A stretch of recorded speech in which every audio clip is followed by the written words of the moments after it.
9h43, saiu agora há pouquinho o IPCA 15, a prévia da inflação do mês. Segundo o IBGE, esse índice em março ficou em 0,95%. O que é que isso significa?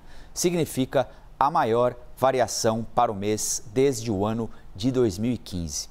O IBGE também divulgou o IPCA-E, que é referente ao acumulado no trimestre. E aí o índice ficou em 2,54%. Que não é bom, a gente já sabe. Vamos destrinchar um pouco mais esses números agora com o economista André Braz, coordenador de índices de preços da Fundação Getúlio Vargas. Tudo bem, André? Bom dia, obrigado pela atenção com a CNN mais uma vez. Olá, bom dia.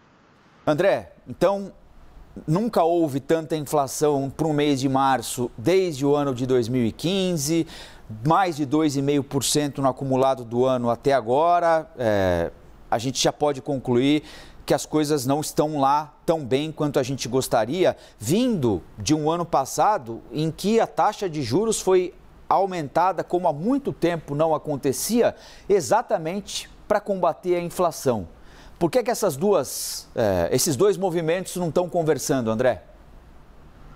Existem fatores novos, novas fontes de pressão. Uma parte desse resultado do IPCA 15 de março tem a ver com efeitos sazonais. São efeitos que não duram por muito tempo, como o que vem pressionando o grupo alimentação, principalmente em torno dos alimentos in natura, né?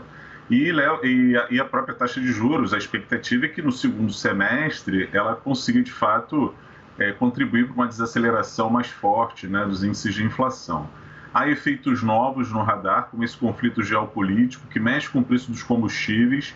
O IPCA 15 pegou um pouco do reajuste autorizado recentemente pela Petrobras, que a coleta terminou no dia 16 de março, então foram 5 dias de coleta, mas a gasolina já apareceu com aumento em torno de quase 1%, 0,9% aproximadamente. E essas fontes de pressão estão bem espalhadas. A gente vê no próprio release, o comunicado do IBGE, que bens duráveis continuam subindo de preço, alimentos, a parte de saúde também chamou atenção. Então, existem pressões de toda a ordem acontecendo, fazendo com que essa inflação se mantenha em patamar mais elevado, né? Fora do padrão do mês de março, e também ajudando a gente a projetar uma inflação mais alta do que a gente tinha nas contas para 2022. Agora, André, a gente tem noticiado aqui recorde de inflação na Alemanha, recorde de inflação no Reino Unido, recorde de inflação nos Estados Unidos, né, que inclusive subiram a taxa de juros recentemente. A inflação parece disseminada pelo mundo. É claro que a guerra é preponderante para esse cenário, mas nós chegamos à guerra com a inflação em 2 dígitos. O que é que a gente vai ter de fazer de diferente dos outros países que chegaram à guerra com a inflação local mais baixa para escapar desse período de conflitos com as menores avarias possíveis? Essa inflação de 2 dígitos tem a ver com toda a cadeia de energéticos, né? Mas não só os combustíveis, como também a energia elétrica. A gente ainda, aqui no país ainda vigora a bandeira de escassez hídrica, que é a bandeira de mais alto valor, e ela encarece muito a energia para a indústria e para a prestação de serviços. E como isso já vem se arrastando de alguns meses para cá, de setembro, outubro do ano passado para cá, isso sobrecarrega a estrutura produtiva e de prestação de serviços e ajuda a aumentar o preço dos produtos que saem desses setores. Então a gente tem uma pressão adicional que os outros países não tiveram, né?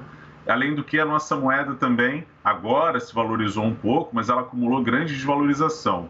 Então, vários efeitos contribuíram para que a gente caminhasse mais rápido, né? E tivéssemos uma inflação de 2 dígitos. Os outros países têm uma pressão mais destacada nos preços dos derivados do petróleo, mas também estão vivendo uma fase de inflação muito mais alta que o habitual.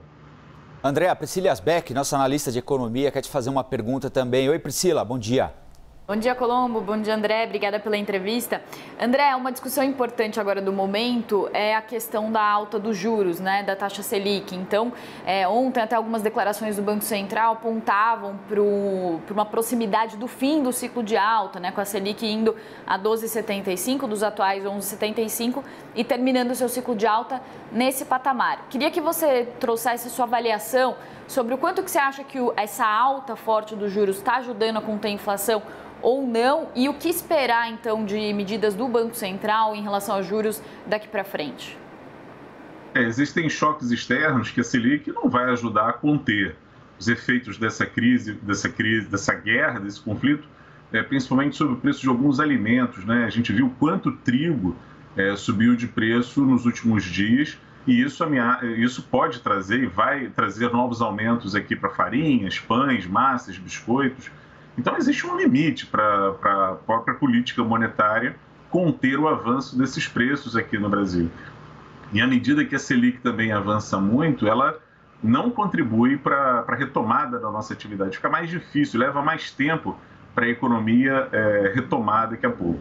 E existe um diferencial de juros, né, que a gente tem que manter, o juro real que a gente tem que manter. Então, a gente sobe juro na medida também que a inflação nos pressiona um pouco mais, mas não muito acima desse patamar. Esse aumento da Selic, de certa forma, nos ajudou a conter um pouco a inflação pelo lado do câmbio, porque atraiu investidores que ajudaram a conter a desvalorização do real.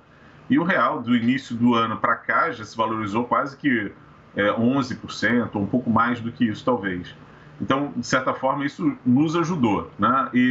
Mas daqui para frente eu não vejo, assim, também muito espaço para aumento de juros, porque isso vai gerar um efeito colateral não desejado para a retomada da atividade quando a inflação começar a desacelerar, que deve acontecer com mais vigor no segundo semestre, se esse conflito geopolítico não evoluir, né? Não envolver outros países e não permanecer por muitos meses.